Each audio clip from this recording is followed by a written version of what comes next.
part 2 of this new piece out in The Guardian discussing the ways that Donald Trump taking away Biden-era funding from West Virginia because he declared it too woke has just absolutely devastated a portion of America already struggling in poverty, already feeling abandoned by both Republicans and Democrats. This is a part of the country that historically for decades voted like straight blue, pro-Democrat. These are union coal mining folks. But election after election, they saw Democrats not deliver on their promises. They felt Clinton-esque Democrats had abandoned them. They saw Nancy Pelosi and other corporate Democrats being beholden to their corporate investors, to their own stock portfolios, and not to the people of West Virginia. They felt abandoned because they were struggling with more and more poverty.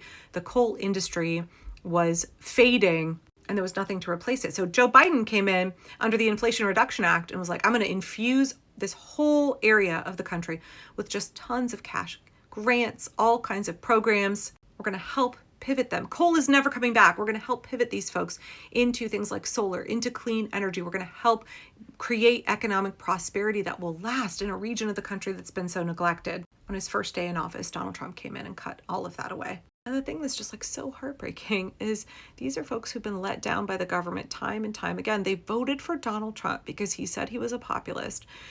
Some of these towns that we're looking at voted 85% for Donald Trump, and 50% of the residents are on food stamps.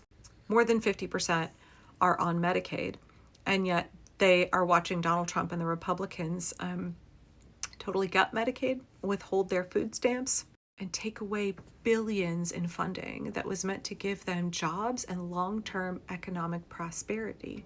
And they still don't blame Donald Trump. They just say, yep, okay, everybody in Washington is corrupt. We are abandoned by the government, and none of these guys deliver on their promises. So when I was talking about the first part of the article, one of the things that we were hearing from local residents in Pennington Gap, West Virginia, was that people in Appalachia are used to being let down by their government. They call it Appalachian fatalism, but this time it's worse than ever because they feel like the money was already delivered. The money was there. These projects were not just earmarked, like they were rolling out, and Donald Trump took the money away. Elon Musk took most of that money away with no legal authority to do so. This is money that had already been allocated by Congress for these purposes. And Donald Trump just stopped all of it after he said, I'm going to make y'all prosperous. I'm going to bring back big coal. That was never going to happen. What an absolute lie. An obvious, transparent lie, but they voted for the guy who was going to stop all of the programs that were actually helping them, and they didn't realize that. And even now, it's not really clear, according to this reporting from The Guardian, it's not really clear that these folks understand that it's the Republicans and Donald Trump who have done this to them. Again, Orville Overton, 34, a local business owner and member of the Residents' Council in West Virginia. I don't think that people know who or what to trust because both political parties have failed us in big ways. About 60 miles east, Dante, a sparsely populated former integrated mining community that was one of the second largest in Russell County, suffers frequent power outages, including a 4-day blackout during a major flood in July and 9 days after Hurricane Helene in August 2024. Dante's share of terminated EPA grants was tagged for a feasibility study on the old railway depot, once the hub of mining operations and the whole town. This was the first step needed to convert the depot into a resilient hub with solar panels and battery storage, a place for residents to charge their phones and keep medication refrigerated during the next blackout. Donald Trump took all of that funding away from them on day one. Donald Trump also is trying to dismantle FEMA, withhold FEMA funds. The post office in this town has been closed since July due to flood damage. The only other place open in Dante, West Virginia, is a volunteer-run mining museum. Dante currently doesn't have a fire station after nearly $400,000 appropriated by Congress to replace the demolished one was rescinded by the Trump regime. These are not frivolous things. These are basic services. And when you work hard for 2 or 3 years to secure federal funds, you expect it to be delivered, said Lou Ann Wallace, Dante's representative on the Republican-controlled Russell County Board of Supervisors. Here we go. Listen to this. I don't think the president knew. I'm one of his biggest supporters, but we're dealing with the ills of the industry here. We've got to be able to clean this up so our people in these haulers can have a quality of life. Trump won 83% of the vote in Russell County in 2024. Last month, Winsome Earl Sears, the Republican candidate for governor, secured 81% of the vote. Taylor Rogers, a White House spokeswoman, said, President Trump cares about our miners more than any other president in modern history, which is why he has implemented his energy dominance agenda to protect their jobs and revive the mining industry. No, that's not true.